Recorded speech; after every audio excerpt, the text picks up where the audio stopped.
igreja que deseja realizar a obra de crescimento de modo dinâmico e efetivo terá que contar primordialmente com a ação do Espírito Santo e com estratégias para crescimento. O que nós estamos estudando são estratégias para crescimento. Nós já vimos, por exemplo, que a igreja cresce se há um envolvimento da membresia. E esta membresia é que vai ganhar almas. Existe um jargão entre nós que diz que quem pare ovelhas não é o pastor, são as ovelhas. O pastor não consegue parir ovelhas para colocar no rebanho, para colocar no aprisco. Quem faz isso são as ovelhas. O pastor cuida das ovelhas.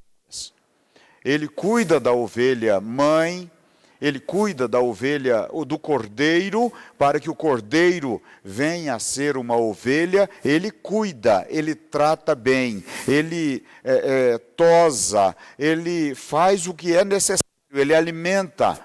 Mas quem pare as ovelhas, quem produz ovelhas, são as ovelhas. Essa produção, ela é feita através da amizade de cada um de nós. Nós ganhamos almas através da nossa amizade. Nós ganhamos almas através do nosso exemplo. Nós ganhamos almas através da palavra. E nós ganhamos almas através do discipulado. Então, são basicamente, não é tudo isso não, tem mais coisa, mas basicamente é isso e nós já aprendemos sobre isso, já falamos demoradamente. Nós já vimos, por exemplo, que as crianças também precisam ouvir sobre Jesus. Por quê? Porque elas estão perdidas também, como Romanos 3:23 diz. Elas estão perdidas e precisam da salvação. Como nós vamos ganhar as crianças? Com vida preparada. O professor, já vimos isso, o professor, o evangelista de crianças precisa ter vida preparada. Espiritual, vida social, vida intelectual e vida... Tem uma outra lá que eu falei. Onde nós vamos ganhar essas almas das crianças? Onde elas estiverem. Aqui na igreja, no lar, nas praças, onde elas estiverem. Já vimos isso. Nesse nosso texto lido, nós vemos... Vamos ler o texto, senão vocês nem vão saber qual é o texto, né? Vamos abrir nossas Bíblias em Atos, capítulo 16. Podem estar assentados mesmos. Atos, capítulo 16, versículos 13 a 16 e o versículo 40 do mesmo capítulo 16. Atos, capítulo 16, versículos 13 a 16 e o versículo 40. Quem encontrou, diga glória a Deus. Diz o seguinte o texto. No dia de sábado, saímos fora das portas, para a beira do rio, onde julgávamos haver um lugar para oração. E assentando-nos, falamos às mulheres que ali se ajuntavam. Lembrem-se que quem escreveu isso aqui foi Lucas. A maioria dos intérpretes da Bíblia entendem assim, sendo que este livro é um segundo volume de um compêndio. O primeiro compêndio é o Evangelho de Lucas, e o primeiro volume, e o segundo volume é este aqui, coisa que era comum naquela época de se fazer um livro, se editar um livro, ou se escrever um livro em 2 volumes.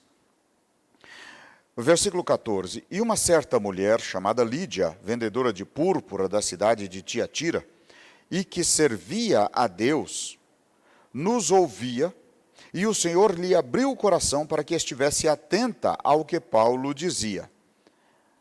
Veja bem que ela já servia a Deus, e ela ouviu aquela palavra de Paulo e entendeu. Versículo 15. Depois que foi batizada, ela e a sua casa nos rogou, dizendo, se haveis julgado que eu seja fiel ao Senhor, entrai em minha casa e ficai ali, e nos constrangeu a isso.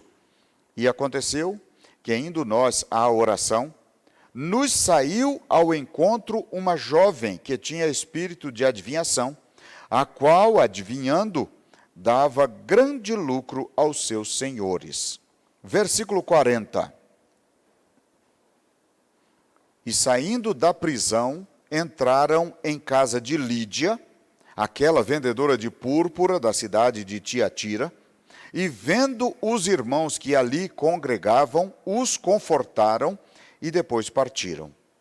Amém. Vejam bem que esse texto fala basicamente de um trabalho na casa de Lídia. Lídia já era cristã, já tinha recebido ao Senhor como Salvador, mas ainda não tinha se batizado. Quem batizou foi Paulo. Pela pregação, ela entendeu o propósito e se batizou. E constrangeu, a palavra diz que ela constrangeu os apóstolos a estarem na casa dela, e ali nasceu uma igreja na casa dela. Vejam bem que depois disso acontecido, eles saíram para a oração, e aquela menina que adivinhava, tanto os importunou, a Bíblia diz que Paulo ficou importunado com as declarações daquela menina. Quais eram as declarações? A Bíblia diz que ela seguia os homens de Deus e dizia assim: eles são servos do Deus Altíssimo. Eles são servos do Deus Altíssimo. O diabo estava falando na boca dela uma verdade, mas isso incomodou a Paulo. E Paulo expulsou o demônio dela. E por causa disso ele foi preso. Eles foram açoitados e foram presos, onde aconteceu aquele milagre com Paulo e Silas na prisão, quando eles, amarrados, estavam cantando e Deus os libertou. Depois da libertação, no versículo 40, eles passam na casa de Lídia, confortam os cristãos que estão ali e partem para a obra. Então, o que nós vemos aqui no versículo 15 é o lar sendo disposto para uma igreja, para servir como uma igreja. Isso aconteceu demais na igreja primitiva e nós vamos ver isso mais à frente. A igreja no lar era um refúgio para os cristãos. Por quê? Porque os cristãos não podiam cultuar no templo. De vez em quando o templo era cedido para eles, mas não era constante, e a adoração não podia ser só quando o templo era liberado. As sinagogas de vez em quando eram liberadas, mas não era com muito gosto. Então o lugar que havia eram os lares. E é isso que nós vamos estudar hoje. Vamos estudar hoje sobre essa evangelização através dos lares.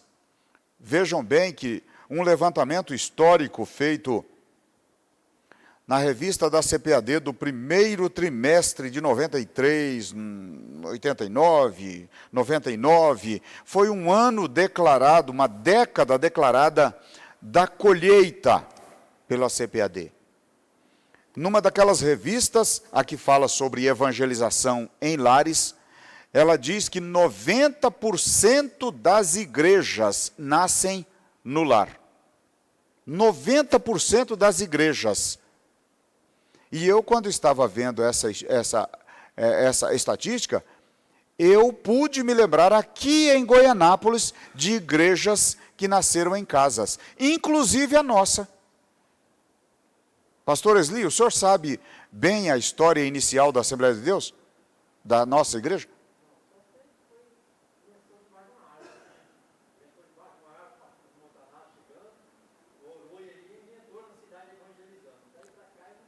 Certo. O irmão, o pastor veio a ser pastor Atanásio depois. Ele começou a evangelizar debaixo de uma árvore. E daí ele saiu, lá pelos idos de 1940. Sim. Aí, ó. A igreja que o pastor Olimar lidera hoje aqui em Goianápolis nasceu na garagem de uma casa. Quando houve aqui a evangelização, onde é que a igreja começou? Começou numa fazenda aqui próxima, não foi? Na fazenda Souzinha. Foi isso mesmo? Numa casa. Nossa igreja começou num lar. Vejam então a importância do trabalho nos lares. Vejam a importância. Desde a igreja primitiva, nunca se viu uma estratégia que dê mais fluência, dê mais produtividade do que esta. Por quê? Porque num lar, seja culto familiar, como nós tínhamos antigamente, que hoje em dia não se usa mais, não é recomendado, seja em célula, seja em pequeno grupo multiplicador, nós conseguimos ali, na casa de um irmão, ganhar a alma e discipular aquela alma. E o discipulado, nós falamos isso constantemente, discipulado não é apenas você dar um curso para a pessoa. Não é só isso, isso é o mínimo que se faz. O discipulado, ele é trabalhado através de uma vida em comum.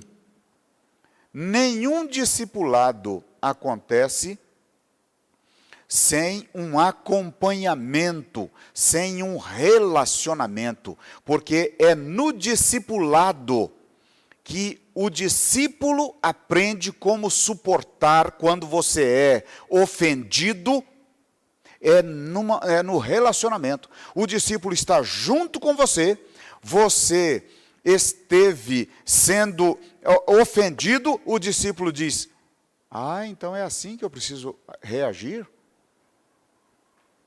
Mas eu não dou conta de reagir desse jeito. Então como é que eu preciso fazer?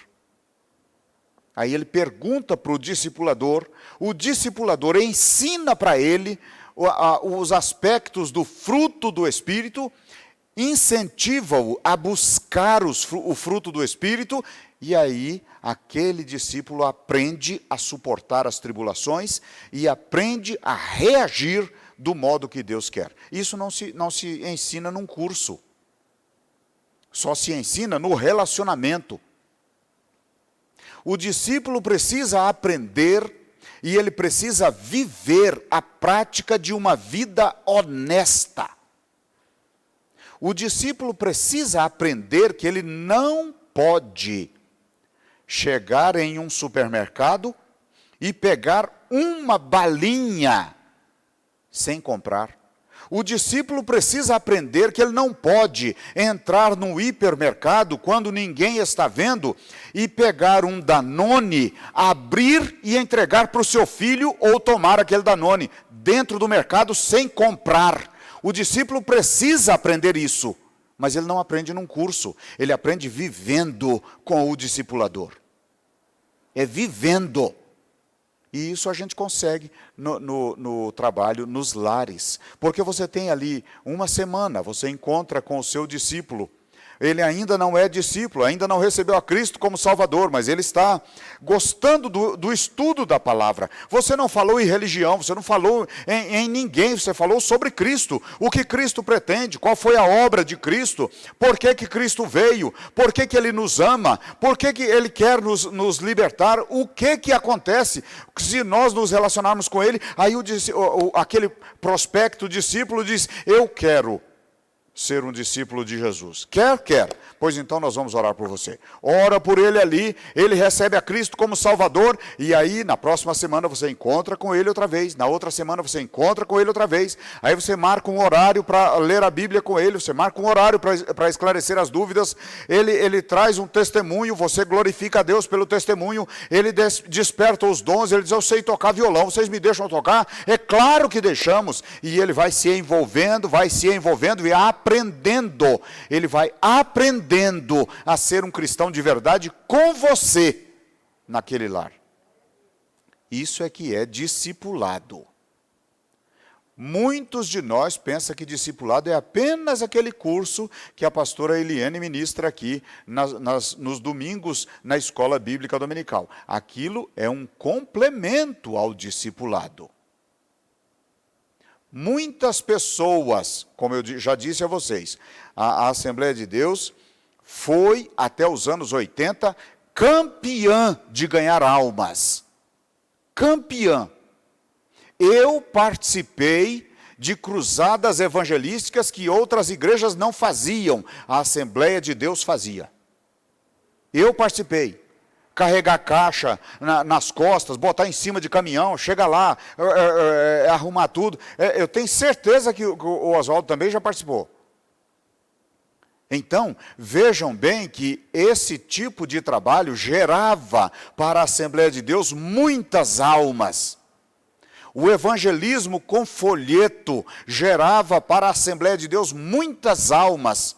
Mas nós nunca fomos bons discipuladores. Nunca.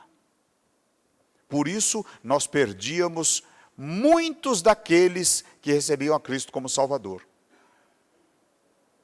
E nós poderíamos ter evitado a perda de muitos deles se nós tivéssemos aprendido a discipular. Então, como nunca é tarde, é hora de nós aprendermos. Então, vejam bem que é importantíssimo o trabalho nos lares. Por que isso?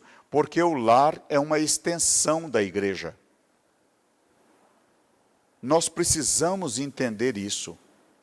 O lar é uma extensão e a igreja é um reflexo do lar. A igreja é um reflexo das famílias, do lar. Vejam bem, se você tem na sua casa uma criança sem limites, a sua igreja vai ter crianças sem limites. E não será só o seu, porque o seu vai influenciar a outros.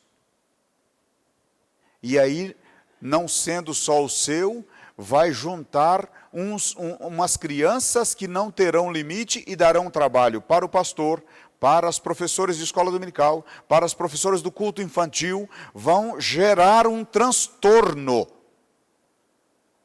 Por isso é que a igreja é reflexo, a igreja é reflexo dos lares. Abra sua Bíblia, por favor, em Deuteronômio capítulo 6, versículo 6. Vamos dar uma olhada nesse texto. Nós falamos desse texto há alguns dias atrás. Deuteronômio está antes de Josué e depois de Números. Deuteronômio capítulo 6, versículos 6 a 9. Diz o seguinte o texto: Deus está falando através de Moisés ao povo de Israel, pouco antes da entrada em Canaã. Então Deus está aqui nesse livro chamado Deuteronômio. Deutero significa lei e nomo parece que é segunda. Então é a segunda lei, a repetição da lei. Então vejam bem que Deus está aqui repetindo em Deuteronômio tudo o que ele falou nos outros 4 livros anteriores, ou nos outros 3 livros anteriores, que é a partir de Êxodo que ele fala sobre as leis. Então veja bem o que diz aqui o versículo 6 a seguir. E estas palavras que hoje te ordeno estarão no teu coração. E depois de as palavras estarem no teu coração, tu as intimarás aos teus filhos, ou inculcarás, como diz outras versões, aos teus filhos, e destas palavras, falarás assentado em tua casa, andando pelo caminho, deitando-te, levantando-te, além de falar delas, assentando, andando, deitando e levantando, também as atarás por sinal na tua mão, e te serão por testeiras entre os teus olhos, e as escreverás nos umbrais de tua casa e nas tuas portas. O que Deus está dizendo aqui através de Moisés? Ele está dizendo como deveria ser o ensino da palavra aos filhos, porque aqui é para pais, aqui não é para sacerdote, aqui não é para avô, aqui não é para professor, aqui não é para mestre, aqui é para os pais, é dentro da casa. Por isso a minha instrução para os pais, os novos pais, outro dia eu falei isso para um recém-pai, eu disse: você já está orando pelo casamento da sua filha? filhinha de berço. Ele disse, Deus me livre, pastor, ainda não é tempo, não. Não é tempo dela se casar. Mas vai chegar a hora. Então comece a orar por isso agora. Comece a dizer isso para ela, que o papai do céu a ama. E o papai do céu já está preparando alguém para cuidar dela. Comece a ensinar a criança. Isso é a recomendação aqui de Deuteronômio, de Moisés, ao povo de Israel. E isso serve para nós hoje. Infelizmente, os pais desta geração não praticam este ensino. Eles, ao invés de falarem da palavra do Senhor aos filhos, assentado, deitado, caminhando, levantando, deitando, eles deixam esses filhos aos cuidados da televisão, aos cuidados da internet.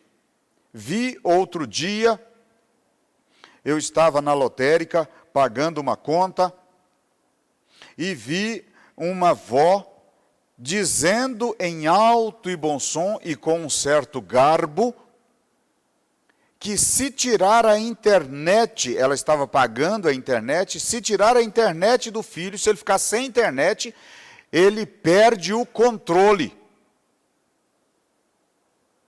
E isso é verdade na maioria das crianças de hoje.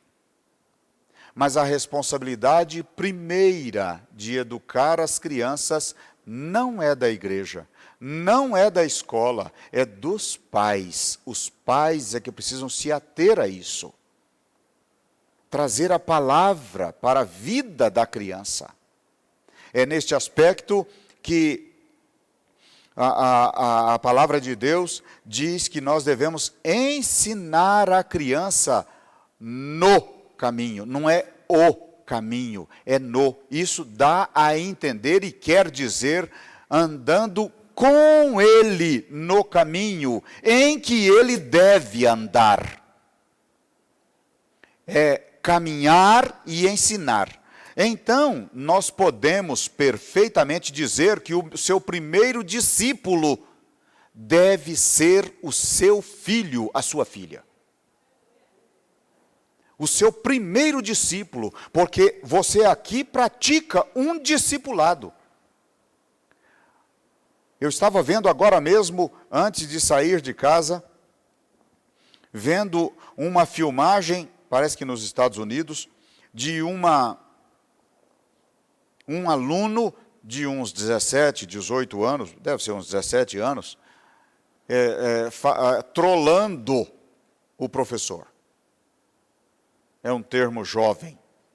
Estava tirando sarro, na minha época a expressão era essa, tirando sarro da cara do professor. O professor explicando a matéria, ele jogou um papelinho no professor.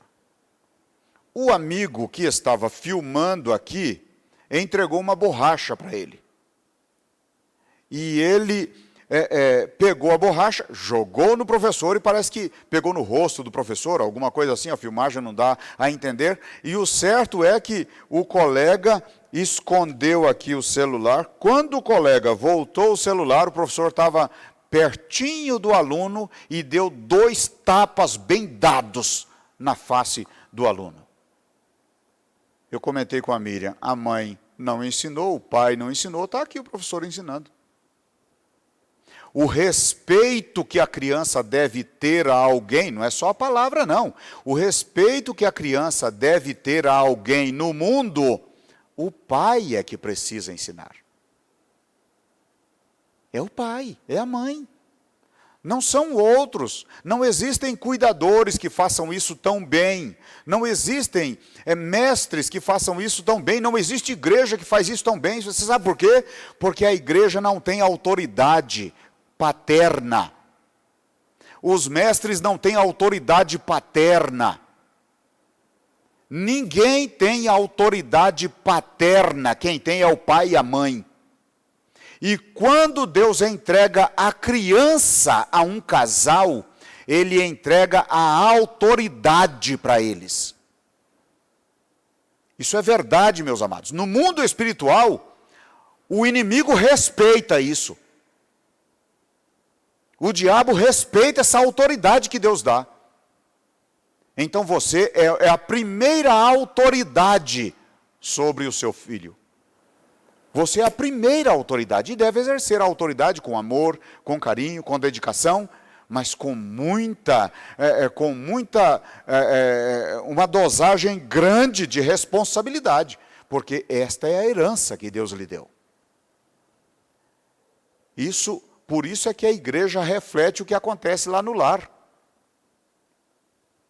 Por isso nós precisamos ter lares fortalecidos. Abra sua Bíblia, por favor, em João, capítulo 15, versículos 15 e 16. João é o quarto evangelho, é o sinótico, é aquele que não segue a mesma linha dos outros. 15 e 16 são os versículos. O capítulo 15, versículos 15 e 16. Observe o que Jesus está falando para mim, para você, para os nossos filhos. Já não vos chamarei servos, porque o servo não sabe o que faz o seu senhor, mas tenho-vos chamado amigos, porque tudo quanto ouvi de meu Pai vos tenho feito conhecer. Versículo 16, ele é enfático, ele diz assim: não me escolhestes vós a mim, mas eu vos escolhi a vós, e vos nomeei, para que vades e deis fruto, e o vosso fruto permaneça, a fim de que tudo quanto em meu nome pedirdes ao Pai, Ele vos conceda. A sua formação do seu filho deve seguir isso aqui. O seu filho precisa produzir para o reino de Deus.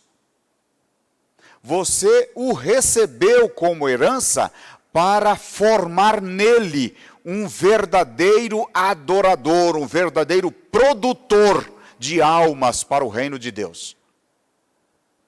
Por quê? Porque quando Deus lhe deu o seu filho, Ele deu temporariamente. Você não tem o seu filho para si. Por isso que muitos pais, muitas mães erram ao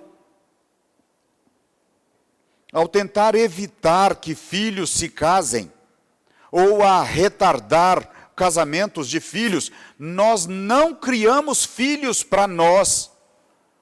Nós criamos filhos para servir ao mundo. É claro que servir ao mundo nas questões sociais. Você tem criado filhos para ter uma sociedade melhor, uma sociedade mais justa, uma sociedade que tenha mais equidade, mais imparcialidade. É para isso que você cria filhos. Você não cria filhos para estarem com você até que morram. Não, você cria filhos, à exceção de um celibato dado por Deus, você cria filhos para em determinado momento, no momento de Deus, entregá-lo a alguém. É para isso que nós criamos filhos. Nós criamos filhos, amados, é para liberá-los, para que eles trabalhem na obra do Senhor, onde Deus os escolher. Onde Deus os escolher. E aí nós entendemos casos igual o pastor David, que está levando toda a família dele para o Senegal, para, entre aspas, conforme a visão humana, padecer necessidade. Porque ele não cria filhos para ele. Ele cria filhos para as missões. Então, se algum dia o seu filho desejar sair para missões, desejar ser um pastor, desejar ser um obreiro, desejar trabalhar na obra, não o impeça. Incentive-o para ele trabalhar. Você não o criou para atender a você, a sua vontade, mas a vontade de Deus. Então, nós precisamos entender isso. Por quê? Porque a igreja é o reflexo da minha casa. Se a minha casa for mal, se eu brigar com o meu cônjuge, se eu trair o meu cônjuge, eu posso esconder de todo mundo. Mas o mundo espiritual, tanto da bondade como da maldade, saberá o que eu fiz. Porque a palavra me diz que os olhos do Senhor estão em todo lugar, sobre bons e maus. Então Deus tem conhecimento de tudo. E ai de mim, se eu prejudicar a igreja do Senhor. Ai de mim. E isso eu falo com contrição, porque é a minha preocupação diariamente. Quando eu converso com um irmão, quando eu falo com alguém, eu estou preocupado com isso. Quando eu oriento alguém, estou preocupado com isso. Quando eu convido alguém para o gabinete, eu estou preocupado com isso. Ah, mas ele errou. Ele errou, mas é uma alma que Jesus morreu por ela. É uma alma. E essa alma pecadora vale mais do que o mundo inteiro. Eu estou criando filhos que valem mais do que o mundo inteiro. Por isso eu devo empreender esforços além das minhas forças para criá-los na doutrina do Senhor, conforme a Bíblia me ensina. Vamos caminhar mais. Porque a igreja é o reflexo da família, a família tem o apoio na igreja para ajudá-la, para fortalecê-la. Observe o que disse Martinho Lutero. Ele disse o seguinte: em casa, em minha própria casa, não há calor ou vigor em mim, mas na igreja, quando a multidão se reúne, um fogo acende no meu coração e rompe em meu ser. Isso acontece com todos nós. Este é o valor da igreja. Valor que muitas pessoas estão recebendo influência do inimigo, dizendo que não precisa congregar. Não há necessidade de congregar. Eu posso servir a Deus lá em casa. Com isso, o inimigo está evitando o despertamento que a igreja traz para cada vida. Quando a igreja desperta a pessoa, ela está fortalecendo os lares. Porque a pessoa chega em casa diferente. A pessoa chega em casa entendendo o propósito de Deus. Por quê? Porque a igreja, eu digo a comunidade, ensina e fortalece a pessoa. Abra sua Bíblia, por favor, no Salmo de número 73. Salmo de número 73, versículos 16 e 17. Observe bem o que o salmista diz no Salmo 73, versículos 16 e 17. Lembrando que eu não digo Salmo capítulo 73, porque o livro dos Salmos não tem capítulos, ele tem salmos. São cânticos. Então esse aqui é mais um inário para nós do que um livro. Versículos 16 e 17, o salmista está dizendo o seguinte: quando pensava, veja bem que o salmista está nas suas elucubrações, ele está pensando como é que o ímpio prospera e ele não. Pois então Deus é injusto, porque o ímpio prospera mesmo na sua impiedade, mesmo na sua ignorância, mesmo sem servir a Deus, e muitas vezes a gente vê quem serve a Deus mendigando não é o termo correto, mas vê quem serve a Deus padecendo algumas necessidades, e o ímpio está prosperando dia após dia. Ele estava questionando isso. E ele diz no versículo 16, quando pensava em compreender isto, fiquei sobremodo perturbado, até que entrei no santuário de Deus. Então entendi eu o fim deles. Onde ele entendeu? No santuário. Ele entendeu quando entrou no templo. Vocês estão percebendo o valor do templo de oração, da casa de oração para nós, junto com os nossos irmãos? tem um valor imprescindível. Nós não podemos deixar de congregar como nos orienta um livro do Velho Testamento. Não devemos deixar de... Aliás, o livro, a epístola aos Hebreus, se não me falha a memória, é que fala sobre isso, que não devemos deixar de congregar como é costume de alguns.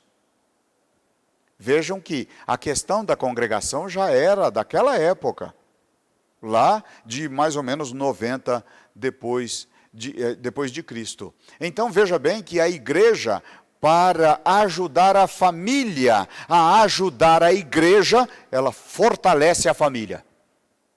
Mas só fortalece se a família estiver aqui. Só fortalece se a família estiver aqui.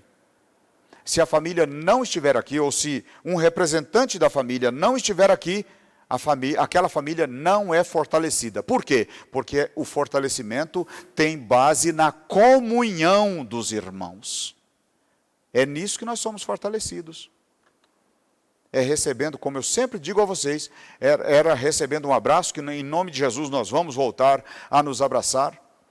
É recebendo um sorriso, é recebendo uma palavra de conforto, é recebendo uma palavra de meditação na Bíblia Sagrada. É assim que nós somos fortalecidos. É dessa maneira.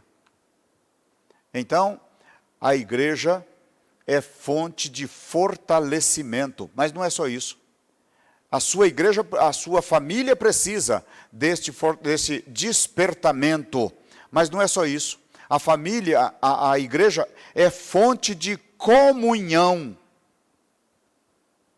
E comunhão é misturado com união. A palavra comunhão vem dessas duas palavras. Então, vejam bem que é falácia você tomar uma ceia pela televisão. É falácia você tomar a ceia sem a comunhão com a igreja. Por isso é que nós somos ensinados e ensinamos a tomar a ceia quando você está em plena comunhão com a sua igreja. O que é estar em plena comunhão com a sua igreja? É estar falando a mesma língua. A língua da sua igreja é não prostituir. Se você está em prostituição, você não está em comunhão, porque não está falando a mesma língua. Você não está no mesmo caminho que a sua igreja. A sua igreja tem o procedimento de não mentir. Pelo contrário, falar sempre a verdade.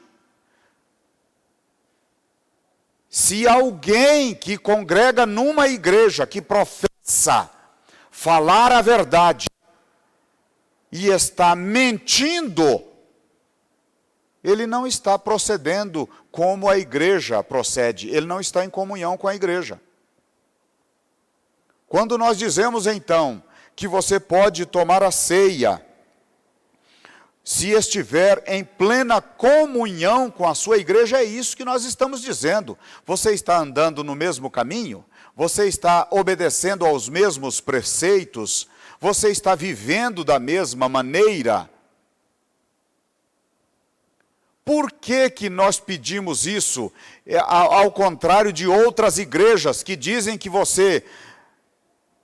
a ceia deve ser servida para aqueles que não estão de acordo com a palavra, porque pela ceia eles são santificados. Isso é uma falácia, isso é uma mentira.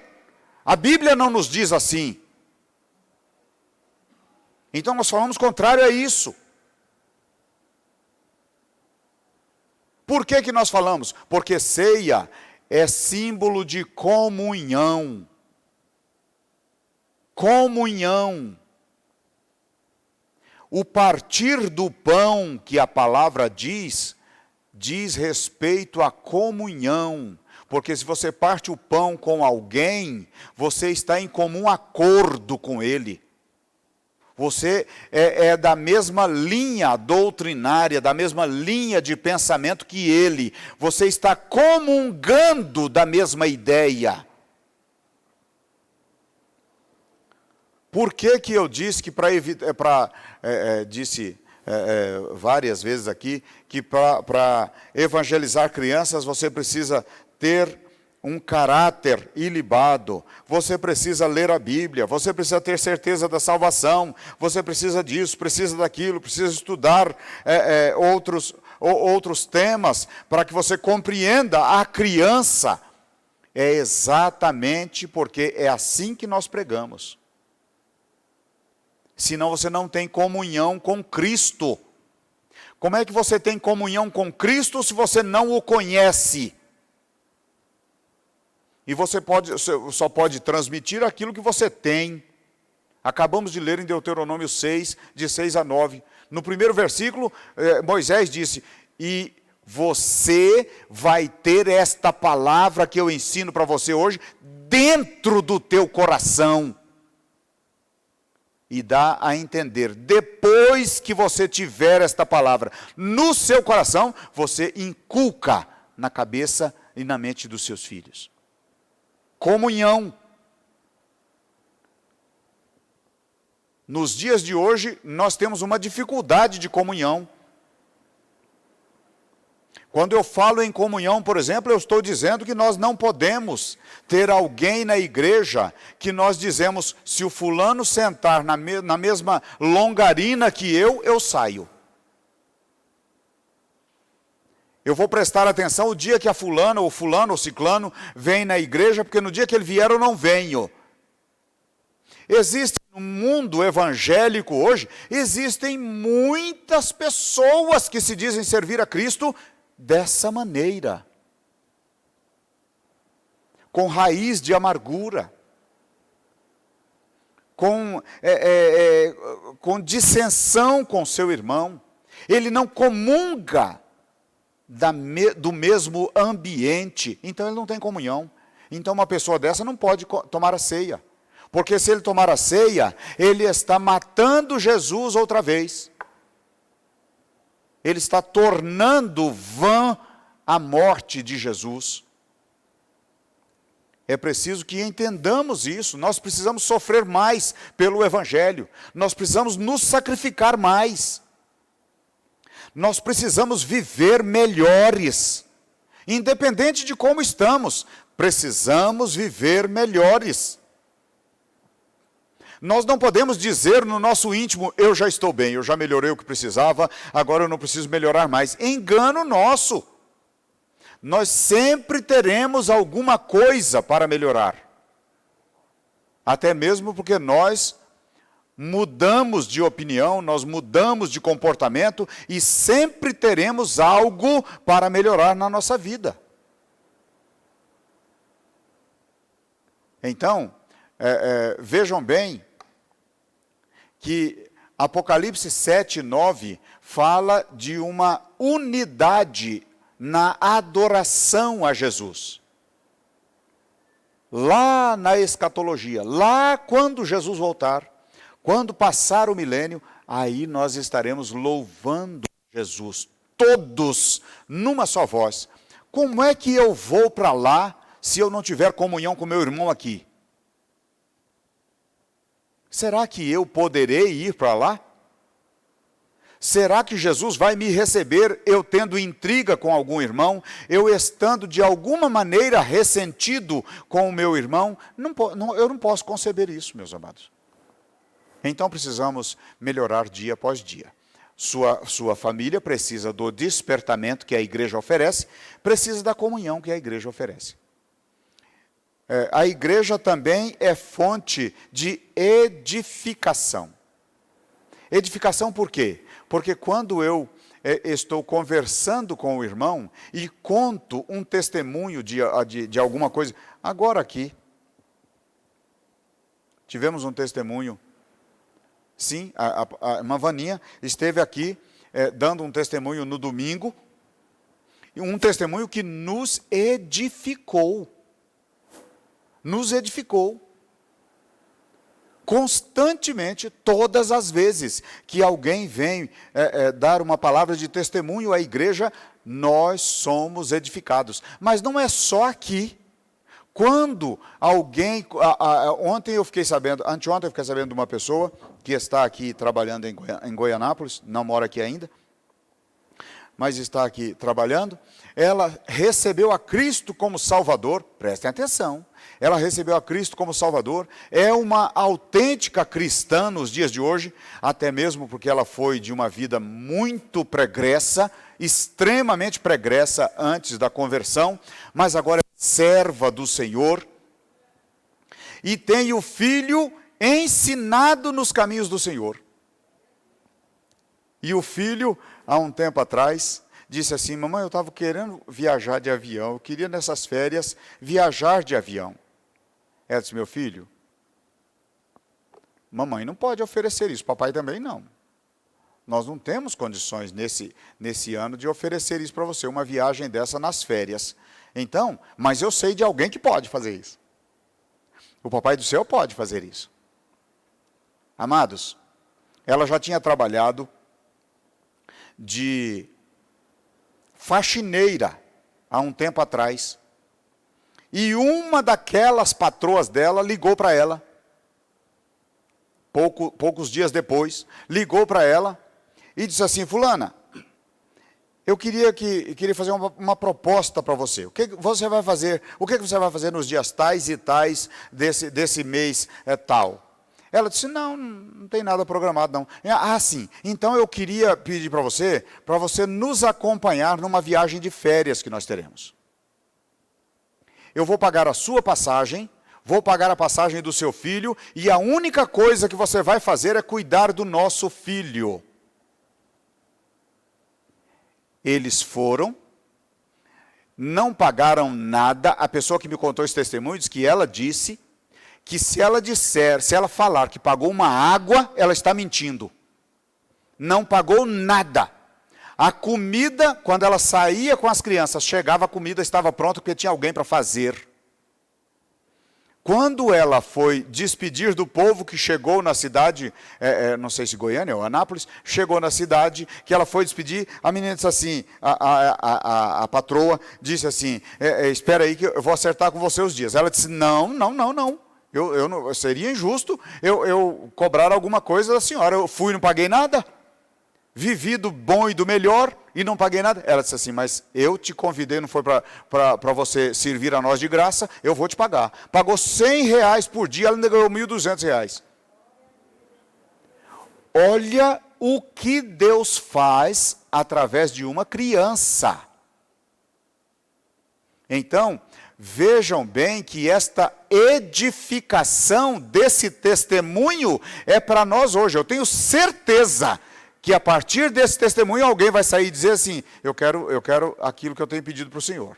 Agora eu sei que Ele faz, porque Ele já fez para uma criança, por que Ele não faz para mim? Então eu vou entrar na presença dEle igual aquela criança, e Deus vai realizar o milagre na minha vida. Amados, é edificação. Se nós não tivéssemos vindo aqui, ou se quem não ver pela internet, não saberá desse testemunho. Mas Deus pode motivar a fé de alguém em qualquer parte do mundo através desse testemunho. Vejam bem o valor da edificação.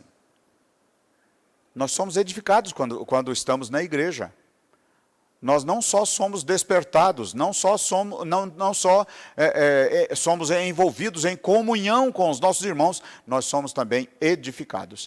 Abra sua Bíblia em 1 Coríntios 14, 3, por favor. 1 Coríntios 14, 3. Diz o seguinte o texto: mas o que profetiza fala aos homens para edificação, para exortação e para consolação. Olha o dom de profecia. É uma pena que nós atacamos tanto o profeta quando ele nos exorta. O que faz do dom de profecias um dos mais difíceis de serem desenvolvidos. Porque as pessoas, quando você consola, as pessoas aceitam. Quando você edifica, as pessoas aceitam. Mas quando você exorta que Deus manda, então nós vamos à igreja para edificação. Mas ao invés de vir à igreja, nós vamos muito na casa dos profetas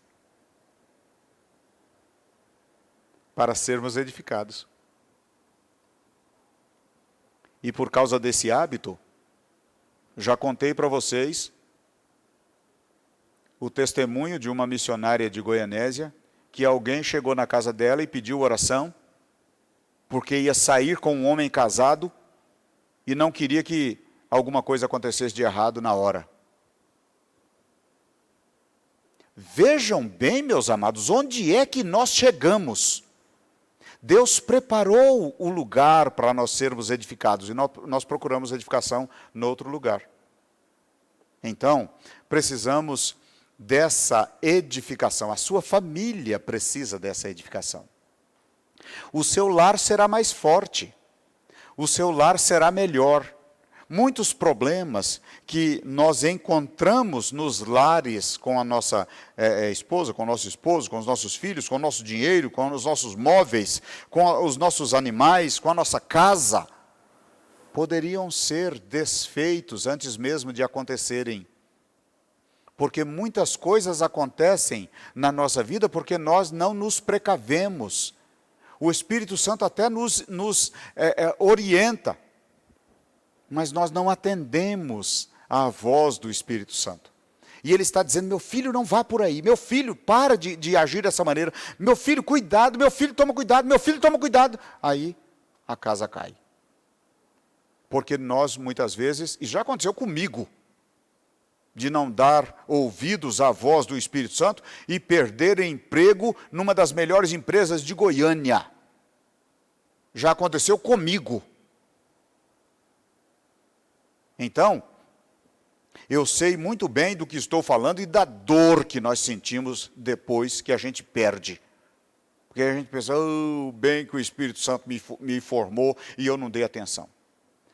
Então, a igreja é fonte de edificação. Sua família precisa disso. Então, não deixemos de vir à igreja. Esse povo que está aí para se casar, vamos então absorver isso e não deixar de trazer os filhos à igreja quando eles estiverem entre nós. Vejam bem o que disse Timothy Keller. Timothy Keller é um pastor e escritor presbiteriano. Ele disse, a santificação pode acontecer in loco, enquanto ouvimos a pregação do Evangelho e nos juntamos à adoração congregacional. Nós sempre dizemos, existe um jargão no mundo dizendo que ninguém foi feito para ser uma ilha. Nós precisamos dos outros, também no Evangelho precisamos assim. Pois bem, a igreja é fonte de liderança. É outra coisa que nós não conseguimos viver sem. Nós nunca vamos conseguir sacudir o cangote e jogar a canga da liderança das nossas costas ou do nosso pescoço. Nunca. Nós sempre precisaremos da liderança de alguém. Sempre. Nunca pode ser diferente. No seu trabalho, você precisa da liderança de alguém. Na sua família, você precisa da liderança de alguém. Na sua empresa, quando você é o empresário, você precisa da liderança de alguém. Na igreja não é diferente. Nós precisamos da liderança de alguém. Mas é outra coisa que o inimigo tem enfucado na cabeça do povo. Que eles não precisam de pastor. Existe hoje uma linha de evangélicos chamados desigrejados, que eles não se submetem ao pastorado. Então eles se reúnem numa casa de alguém e fazem lá o acerto deles, um dia numa casa, outro dia noutra, outro dia noutra, outro dia noutra, e eles celebram ali uma adoração ao Senhor. E muitas heresias têm saído dali. Por quê? Porque não existe a figura do pastor. Pastor Odilon disse que ovelha sem pastor é ovelha desgarrada. Nós não podemos fugir disso.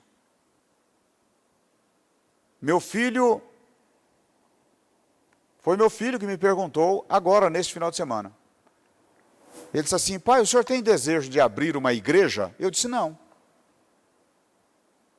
Discorri com ele algumas possibilidades, sempre visando isso, sempre visando a liderança.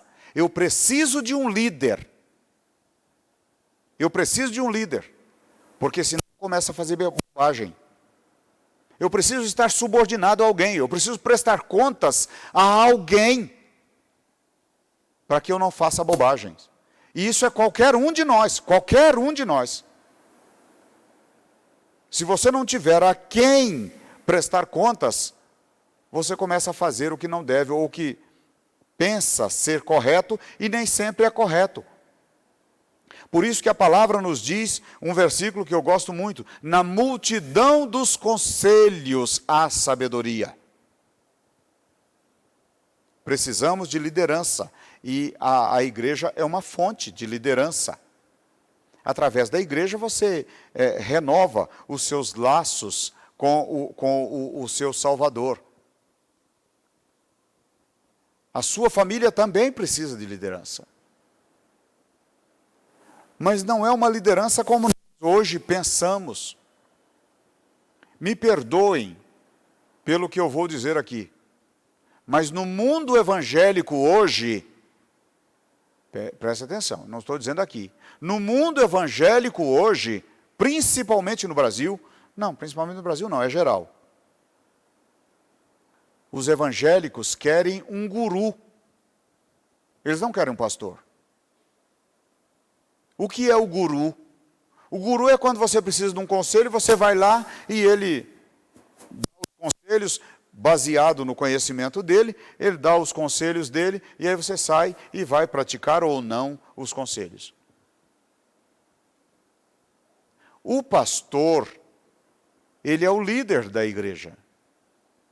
Então é muito importante que nós entendamos isso. Enquanto líder, ele está comissionado por Deus para isso.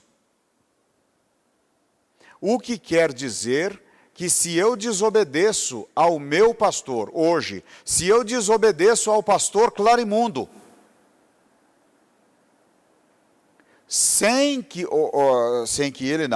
estando ele conforme os preceitos bíblicos, se eu desobedecê-lo, eu estou desobedecendo a Deus. Isso é concepção minha, meus amados. Eu vivo isso.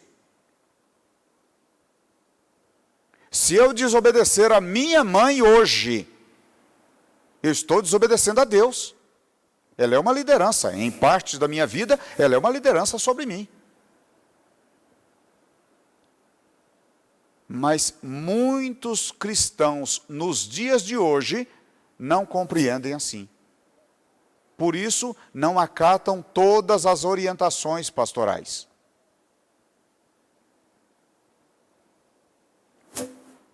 Pois bem, vamos continuar. A igreja é fonte de alegria. Não há como dizer que não existe alegria quando a igreja se reúne. Não há como dizer.